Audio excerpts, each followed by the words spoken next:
Hello बच्चों, chemistry class में आपका स्वागत है।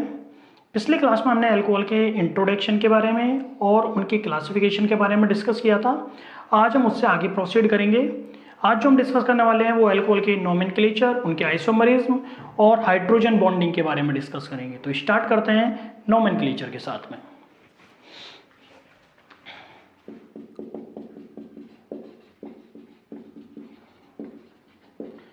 नोमेनक्लेचर को हिंदी में बोला जाता है नामकरण।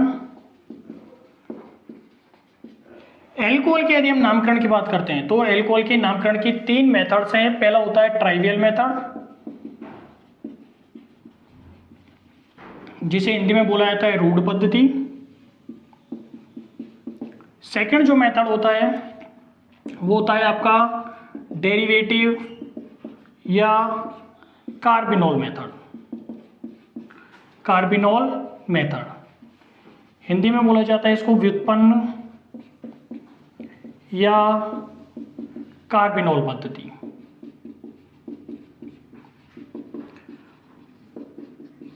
और यदि हम तीसरे मेथड की यदि हम बात करते हैं तो तीसरा मेथड होता है दैट इज आईयूपैक मेथड। ठीक है, ये तीन मेथड्स है जिसके द्वारा हम एल्कोहल के नोमेनक्लेचर के बारे में डिस्कस करेंगे। तो पहले स्टार्ट करते हैं ट्राइवियल मेथड के साथ में। आपका ट्राइवियल मेथड हिंदी में बोलते हैं इसको रूढ़ पद्धति। और ये रूढ़ पद्धति की यदि हम बात करते हैं तो इस मेथड में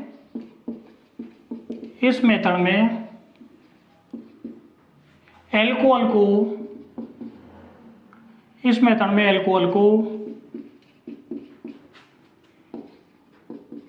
एल्किल एल्कोहल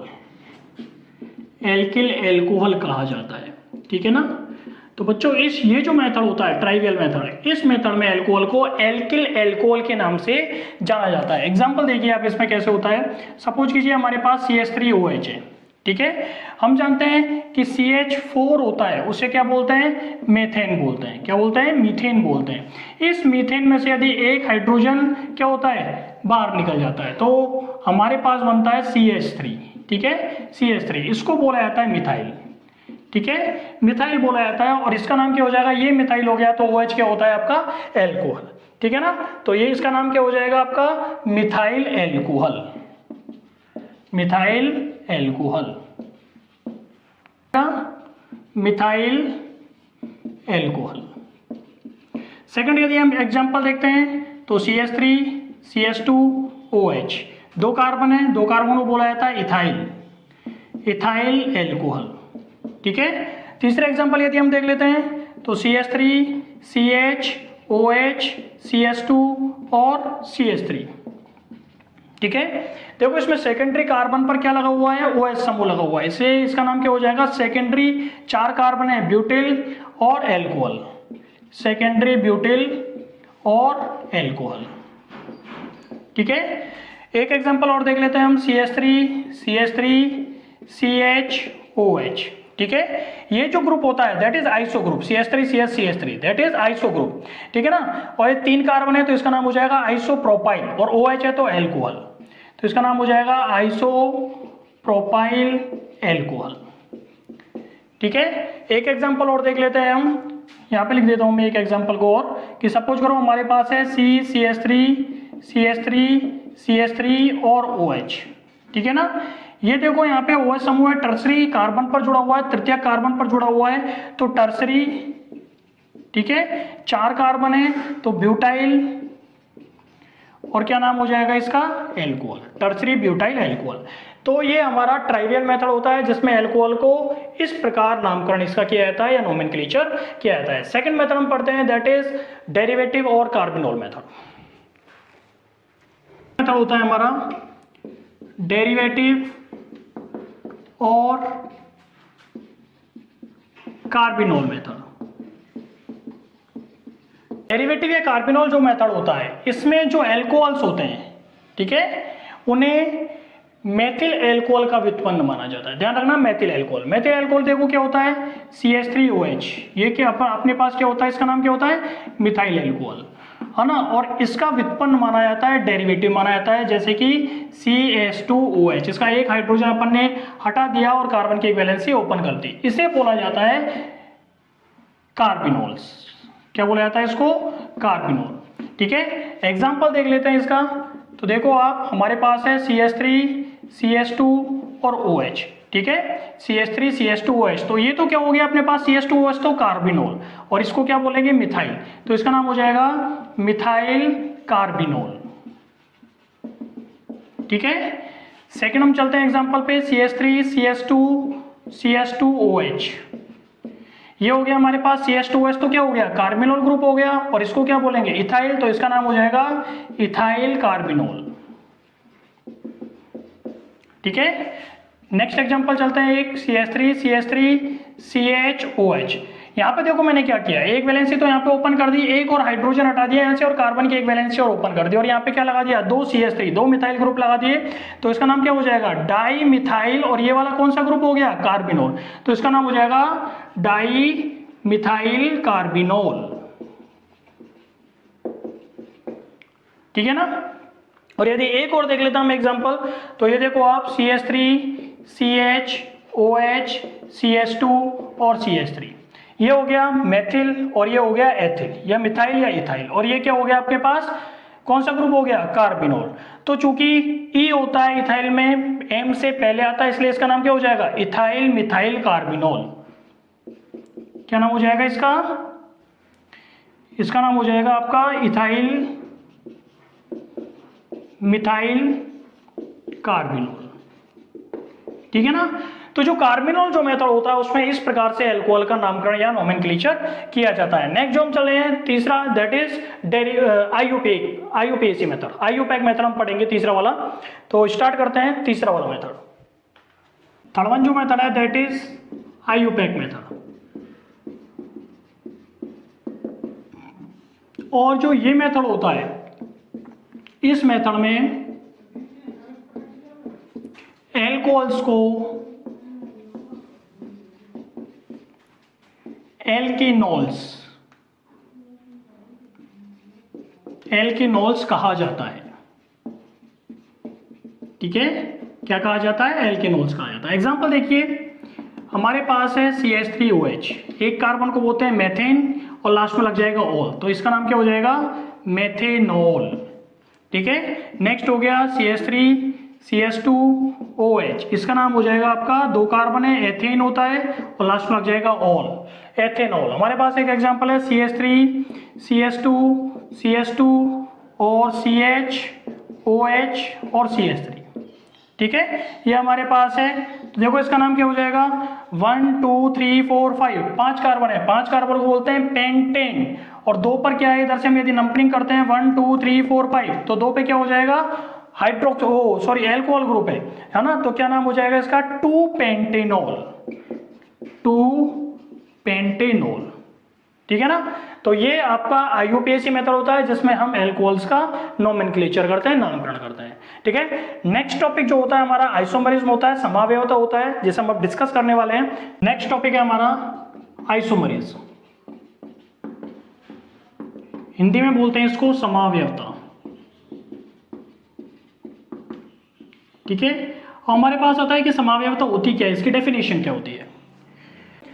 2 या 2 से अधिक ऐसे कंपाउंड जिनके मॉलिक्यूलर या केमिकल फॉर्मूला तो क्या होते हैं? समान होते हैं, बट उनका स्ट्रक्चर, उनकी प्रॉपर्टीज और उनमें एटम्स का जो अरेंजमेंट होता है वो भिन्न भिन्न होता है, वो समावयवी या आइसोमर्स कहलाते हैं, और ये उनका जो कंपाउंड का गुण होता है वो आइसोमरिज्म कहलाता है।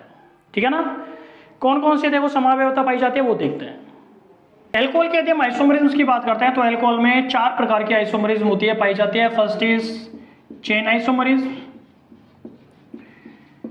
जिसे हिंदी में बोलते हैं श्रृंखला समावयवता। दूसरा आता है आपका पोजीशन आइसोमरिज्म, जिसे बोलते हैं स्थिति समावयवता। थर्ड वन जो पाई जाती है वो होती है फंक्शनल ग्रुप आइसोमरिज्म, जिसे कहते हैं क्रियात्मक समूह समावयवता। और फोर्थ वन जो पाई जाती है दैट इज ऑप्टिकल आइसोमरिज्म, जिसे बोलते हैं प्रकाशिक समावयवता। ठीक है। तो ये 4 प्रकार की जो आइसोमरिज्म होती है वो एल्कोहल्स में पाई जाती है। हम वन बाय वन एक एक को डिस्कस कर लेते हैं, ठीक है। फर्स्ट वन हम देखेंगे चेन आइसोमरिज्म। हिंदी में बोलते हैं इसको श्रृंखला समावयवता। श्रृंखला समावयवता।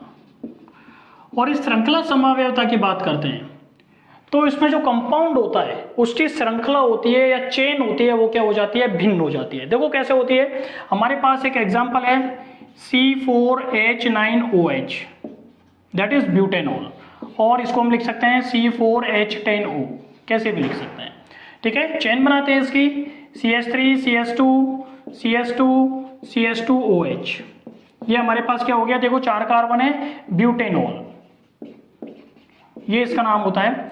मॉलिक्यूलर फॉर्मूला देख लो 1 2 3 4, 4 कार्बन, हाइड्रोजन हो गए 3 2 5 2 7 2 9 और 1 10, 9 और 1 10 और 1 ऑक्सीजन, ठीक है ना। यदि हम इसकी बात करते हैं तो ऐसे करते हैं, इसमें से इस कार्बन से एक हाइड्रोजन हटा देते हैं और इस कार्बन पे लगाते हैं, मीन्स इसकी एक वैलेंसी ओपन हो जाती है। देखो कैसे, CH3 CH, ये वैलेंसी ओपन हो गई, और यहाँ पे क्या हो गई, एक हाइड्रोजन यहाँ से हटी, यहाँ पे लगा तो इसकी वैलेंसी कंप्लीट हो गई, ये CH3 हो गया। इस CH3 को हम इस ओपन वैलेंसी पर लगा देते हैं और यहाँ पे हो गया आपके पास CH2 और OH, ठीक है। तो हम देख रहे हैं कि इस पहले मॉलिक्यूलर फॉर्मूला देख लेते हैं इसका 1 2 3 4, 4 कार्बन हो गए, 3 2 6 2 8 9 और 1 10 हाइड्रोजन और ऑक्सीजन हो गए, मीन्स मॉलिक्यूलर फॉर्मूला दोनों के सेम है, बट इनकी जो स्ट्रक्चर है वो एक दूसरे से क्या हो गई, भिन्न हो गई, ठीक है ना।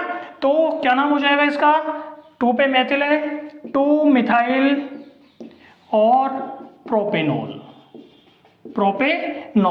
ये इसका नाम होता है, ठीक है ना। तो चेन आइसोमरिज्म में क्या होता है कि जो आइसोमर्स होते हैं उनकी स्ट्रक्चर क्या होती है, एक दूसरे से भिन्न हो जाती है, ठीक है ना बच्चों। नेक्स्ट चलते हैं, that is position isomerism. Second देखते हैं हम, दैट इज पोजीशन आइसोमरिज्म। इसको कहा जाता है स्थिति समावयवता। और जैसा कि नाम से ही पता चल रहा है हमें कि स्थिति में क्या हो जाता है, चेंज हो जाता है, किसकी स्थिति में, फंक्शनल ग्रुप की। मीन्स इस प्रकार के जो आइसोमर्स होते हैं उनमें क्या होता है कि जो फंक्शनल ग्रुप होता है उनकी पोजीशन होती है वो एक दूसरे से क्या होती है, भिन्न होती है। एग्जांपल देख लेते हैं हम, तो C4H9OH और C4H10O वही ब्यूटेनॉल है। एग्जांपल ले लेते हैं हम इसका, बनाते हैं इसकी CH3 CH2 CH2OH, क्या नाम है इसका, ब्यूटेनॉल, ठीक है। अब इसमें ऐसे कीजिए, ये CH3 इसको ऐसे की ऐसे रहने दीजिए, दूसरा जो है यहाँ से एक हाइड्रोजन हटाइए, इस कार्बन की वैलेंसी ओपन हो जाएगी, ठीक है ना। ये जो हाइड्रोजन हटा है इसको इस पर लगा दीजिए और इसकी वैलेंसी कंप्लीट हो जाएगी, यहाँ से OH हटेगा और इस कार्बन पे लग जाएगा, ठीक है। क्या हो जाएगा, OH CH2 और CH3, क्या नाम हो जाएगा इसका, दूसरे नंबर के कार्बन पर क्या है, ऑल, ठीक है। तो क्या नाम हो जाएगा, 2 और 4 कार्बन है तो ब्यूटेनॉल, ठीक है ना। नेक्स्ट अपन एक काम और कर देते हैं इसमें कि इस वाले कार्बन से एक हाइड्रोजन और हटाते हैं, इसकी एक और वैलेंसी ओपन कर देते हैं, CH3COH, और यहाँ से अपन एक हाइड्रोजन हटा दिया, इस हाइड्रोजन को यहाँ पे लगा देते हैं, ये CH3 हो जाएगा, मीन्स इसकी वैलेंसी कंप्लीट हो जाएगी, है ना, CH3 और एक इससे जुड़ गया और यहाँ पे क्या हो जाएगा हमारे पास CH3, ठीक है ना। तो ये हमारे पास एक और इसका आइसोमर बन गया और इसका नाम क्या होता है, देखो 2 पर मेथिल जुड़ा हुआ है और 2 पर ही ऑल है, तो क्या नाम है, और 3 कार्बन है, सबसे लॉन्गेस्ट चेन ये वाली हो जाएगी, तो क्या आएगा, 2 मेथिल 2 प्रोपेनॉल, इसका नाम इधर लिख देता हूं, 2 मेथिल और 2 प्रोपेनॉल, ठीक है, ये इसका नाम होता है। ये आपके होते हैं पोजीशन आइसोमरिज्म, जिसे स्थिति समावयवता कहते हैं, और इसमें जो फंक्शनल ग्रुप होते हैं उसकी पोजीशन होती है वो चेंज हो जाती है। नेक्स्ट थर्ड वर्ड चलते हैं, that is functional group isomerism.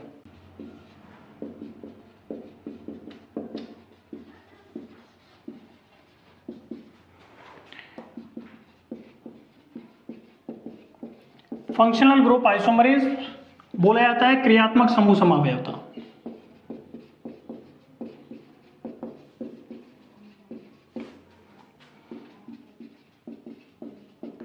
और यदि इस प्रकार की जो आइसोमर्स की यदि हम बात करते हैं तो इसमें जो आइसोमर्स होते हैं उनमें फंक्शनल ग्रुप ही चेंज हो जाता है। एग्जांपल देखिए, CH3CH2OH, ठीक है। क्या है इसका?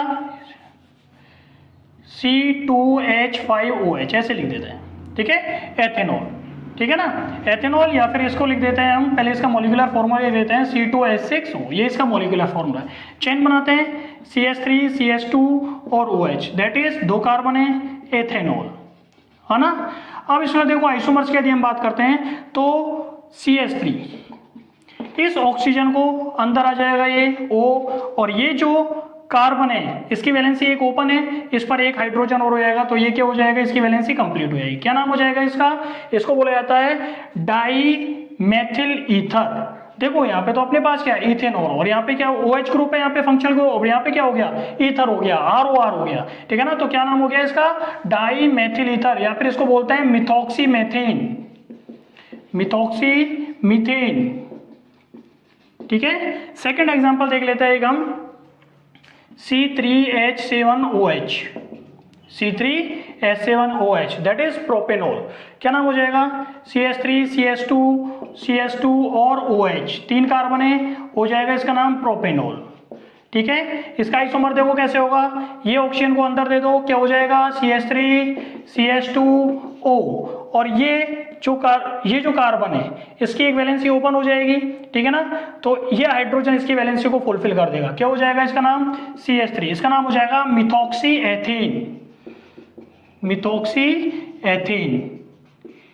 तो ये थर्ड वन आइसोमरिज्म है जो कि अल्कोहल में पाई जाती है, that is functional group isomerism. Next चलते हैं हम फोर्थ वन पे, that is optical isomerism.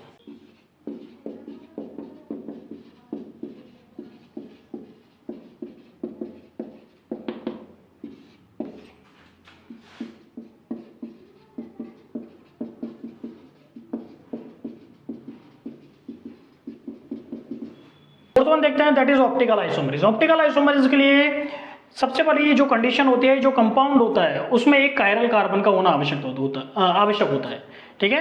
Chiral carbon क्या होता है, वह कार्बन जिसकी चारों वैलेंसीज होती है वो अलग अलग ग्रुप के द्वारा सेटिस्फाई होती है, that is called chiral carbon, ठीक है। और इस कायरल कार्बन के कारण वह क्या होता है, उसमें ध्रुवण गुणकता पाई जाती है, ठीक है, वो ऑप्टिकली एक्टिव होता है, तथा क्या होता है, जो आइसोमर्स होते हैं वो एक दूसरे के क्या होते हैं, मिरर इमेजेस होते हैं, ठीक है ना। तो देखते हैं इसका एग्जांपल एक, ये हमारे पास है CH3 C2H5 और OH और H, ठीक है ना। क्या नाम हो गया, 4 कार्बन है, और दूसरे पे क्या हुआ है, OH समूह, दैट इज 2 ब्यूटेनॉल। कार्बन की चारों वैलेंसीज हैं वो अलग अलग ग्रुप के द्वारा सेटिस्फाई है, that's why it is a chiral carbon. कौन सा कार्बन है, कायरल कार्बन है। इसकी मिरर इमेज की देखते हैं हम, तो इसकी मिरर इमेज बनेगी, क्या हो जाएगा, CH3 और C2H5, और यहाँ पे H और ये OH, ठीक है ना। तो इसका नाम भी क्या हो जाएगा, 2 ब्यूटेनॉल। तो ऑप्टिकल आइसोमरिज्म के लिए जो सबसे पहली कंडीशन होती है कि उसमें एक कायरल कार्बन का होना चाहिए, और कायरल कार्बन होता है जिसके चारों वैलेंसीज होती है अलग अलग ग्रुप के द्वारा सेटिस्फाई होती है, ठीक है ना। अलग अलग ग्रुप के द्वारा क्या होती है, सेटिस्फाई होती है, वो क्या कहलाता है, कायरल कार्बन कहलाता है, ठीक है ना। जिसके कारण ये ध्रुवण गुणकता प्रदर्शित करते हैं, ऑप्टिकली एक्टिव होते हैं, और एक दूसरे के क्या होते हैं, मिरर इमेज बनाते हैं, ठीक है ना। तो ये एग्जाम्पल है आपका ऑप्टिकल आइसोमरिज्म का in alcohols. Hydrogen bonding in alcohols, alcohol में हाइड्रोजन बंध, किसके बारे में बात करेंगे हम, एल्कोहल में हाइड्रोजन बंध या हाइड्रोजन बॉन्ड के बारे में बात करेंगे। तो सबसे पहले इसके बारे में डिस्कस करने के पहले तो हम ये देख लेते हैं कि हाइड्रोजन बॉन्ड होता क्या है। तो आप इसकी डेफिनेशन देखिए, किसी अणु के ध्रुवीय हाइड्रोजन परमाणु तथा उसी अणु या किसी दूसरे अणु के विद्युत ऋणी तत्व के बीच में जो बनने वाला दुर्बल आकर्षण बल होता है वह कहलाता है हाइड्रोजन बॉन्ड। वापस से सुन लीजिए, किसी मॉलिक्यूल में पोलर हाइड्रोजन एटम तथा उसी मॉलिक्यूल में या किसी दूसरे मॉलिक्यूल में इलेक्ट्रोनेगेटिव एलिमेंट के बीच में जो बनने वाला वीक अट्रैक्शन फोर्स होता है वह कहलाता है आपका हाइड्रोजन बॉन्ड, ठीक है ना। एग्जांपल देखते हैं कि सपोज करो हमारे पास एक अणु है एल्कोहल का और एक अणु है जल का, ठीक है, मीन्स एल्कोहल और जल है ना। इस प्रकार से एल्कोहल और जल के अणु है। तो इस एल्कोहल के ऑक्सीजन और जल के हाइड्रोजन के बीच में बनने वाला जो वीक अट्रैक्शन फोर्स होता है वो कहलाता है आपका कौन सा बॉन्ड? हाइड्रोजन बॉन्ड कहलाता है। ऐसा इसलिए होता है क्योंकि इस ऑक्सीजन जो होती है, इस ऑक्सीजन की इलेक्ट्रोनेगेटिविटी होती है वो हाइड्रोजन से ज्यादा होती है। ज्यादा होने के कारण ये ऑक्सीजन होता है वह इस हाइड्रोजन के इलेक्ट्रॉन क्लाउड को अपनी तरफ आकर्षित कर लेता है, ठीक है, जिसके कारण इस ऑक्सीजन और इस हाइड्रोजन के अणुओं के बीच में क्या हो जाता है? एसोसिएशन हो जाता है, संगुणन हो जाता है, और एक क्या होता है? वीक अट्रैक्शन फोर्स बनता है जिसे हाइड्रोजन बॉन्ड कहते हैं। ये जो हाइड्रोजन बॉन्ड होता है, ये जो हाइड्रोजन बॉन्ड होता है, ये एक तरफ तो जस्ट क्या होता है? एक अट्रैक्शन फोर्स होता है, एक आकर्षण बल होता है, लेकिन दूसरी तरफ क्या होता है? ये सहसंयोजक बल होता है, ठीक है ना। इस हाइड्रोजन बॉन्ड की यदि हम एनर्जी की बात करते हैं तो इसकी एनर्जी होती है वो लगभग 3 to 10 किलो कैलोरी होती है। क्या होती है? 3 to 10 किलो कैलोरी होती है। हाइड्रोजन बॉन्ड होता है वो दो प्रकार का होता है, एक तो होता है इंटरमोलिकुलर हाइड्रोजन बॉन्डिंग, अंतराणु हाइड्रोजन बंध, और दूसरा होता है intramolecular hydrogen bonding, that is called अंतराणु हाइड्रोजन बॉन्ड। दोनों को 1 by 1 डिस्कस कर लेते हैं। फर्स्ट वन जो हम देखेंगे that is intermolecular hydrogen bonding, ठीक है, इंटरमोलिकुलर हाइड्रोजन बॉन्डिंग बोलते हैं इसको अंतराणुक हाइड्रोजन बंध, अंतराणुक हाइड्रोजन बंध, ठीक है। नाम से पता चल रहा है अंतराणुक मीन्स दो अणुओं के बीच में ये बनता है, ठीक है, कि दो अणु में मीन्स एक अणु के तो पोलर हाइड्रोजन और दूसरे अणु के इलेक्ट्रोनेगेटिव विद्युत ऋणी परमाणु के बीच में जो बनने वाला दुर्बल आकर्षण बल होता है वो कहलाता है आपका अंतराणुक हाइड्रोजन बॉन्डिंग या इंटरमोलिकुलर हाइड्रोजन बॉन्डिंग कहते हैं, ठीक है। एग्जांपल अभी हमने देखा था एल्कोहल और जल के अणु के बीच में बनने वाला बॉन्ड,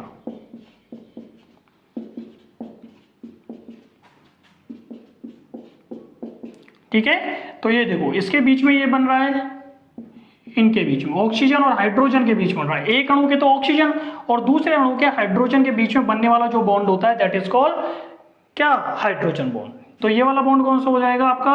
हाइड्रोजन बॉन्ड, ठीक है ना।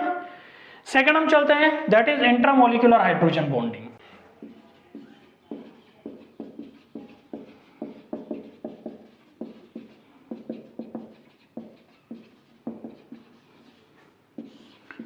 क्या बोलते हैं इसको? अंत्याणुक हाइड्रोजन बंध। नाम से ही पता चल रहा है अंत्याणुक मीन्स क्या होगा कि एक ही अणु के हाइड्रोजन और उसी अणु के इलेक्ट्रोनेगेटिव एलिमेंट के बीच में बनेगा ये बॉन्ड, ठीक है। तो देख लेते हैं हम इसका एग्जांपल होता है इसका सैलिसिलिक एसिड। सैलिसिलिक एसिड की यदि हम बात करते हैं तो उसमें जो पाया जाता है वो इंट्रामोलिकुलर हाइड्रोजन बॉन्डिंग पाई जाती है। सैलिसिलिक एसिड देखो कैसा होता है, ये हमारे पास होता है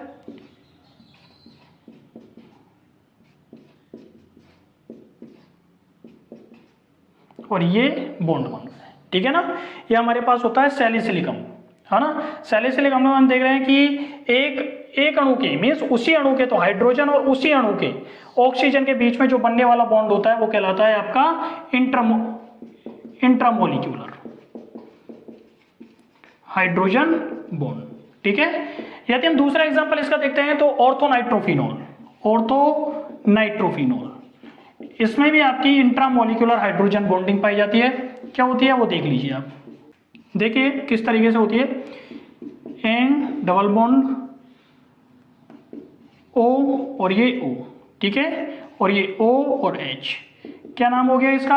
ऑर्थो क्या है? नाइट्रो, और ये फिनॉल। ऑर्थो पोजीशन पे नाइट्रो है, ये कौन सी हो जाएगी? मेटा, और ये पैरा हो जाएगी, ठीक है ना। तो ऑर्थो पे नाइट्रो, ये क्या नाम हो गया इसका? ऑर्थोनाइट्रोफिनॉल, ठीक है। तो इसमें देखो इस ऑक्सीजन और इस हाइड्रोजन मीन्स एक ही अणु के तो ऑक्सीजन और उसी अणु के हाइड्रोजन के बीच में बॉन्ड बन रहा है, और ये कौन सा है अपना? इंट्रामोलिक्यूलर हाइड्रोजन बॉन्ड, ठीक है। लेकिन एक चीज ध्यान रखना बच्चों, ऑर्थोनाइट्रोफिनॉल में तो इंट्रामोलिकुलर हाइड्रोजन बॉन्डिंग पाई जाती है, लेकिन पैरा नाइट्रोफिनॉल की यदि हम बात करते हैं तो उसमें इंट्रामोलिकुलर हाइड्रोजन बॉन्डिंग नहीं पाई जाती है। उसमें जो पाई जाएगी वो पाई जाएगी इंटरमोलिकुलर हाइड्रोजन बॉन्डिंग, अंतराणु हाइड्रोजन बॉन्डिंग, क्योंकि उसकी स्ट्रक्चर ही कुछ इस प्रकार से होती है कि उसमें इंट्रामोलिकुलर हाइड्रोजन बॉन्डिंग पाई नहीं जा सकती है। तो देख लेते हैं उसको भी हम। पैरा नाइट्रोफिनॉल,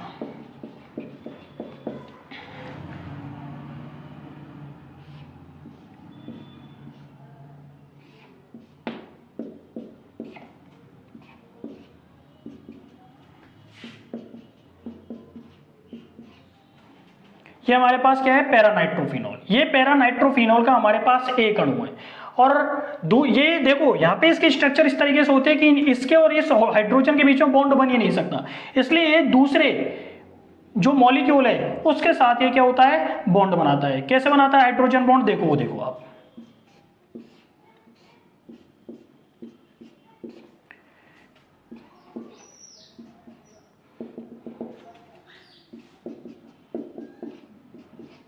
इस तरीके से बॉन्ड बनाता है।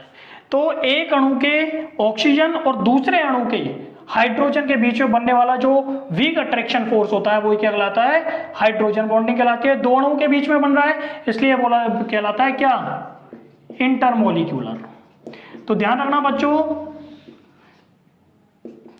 कि जो ऑर्थोनाइट्रोफिनॉल होता है उस ऑर्थोनाइट्रोफिनॉल में तो इंट्रामोलिकुलर हाइड्रोजन बॉन्डिंग पाई जाती है, लेकिन पैरानाइट्रोफिनॉल में अणु का स्ट्रक्चर होता है इस तरीके से होता है कि उसमें इंट्रामोलिकुलर हाइड्रोजन बॉन्डिंग नहीं पाई जाती।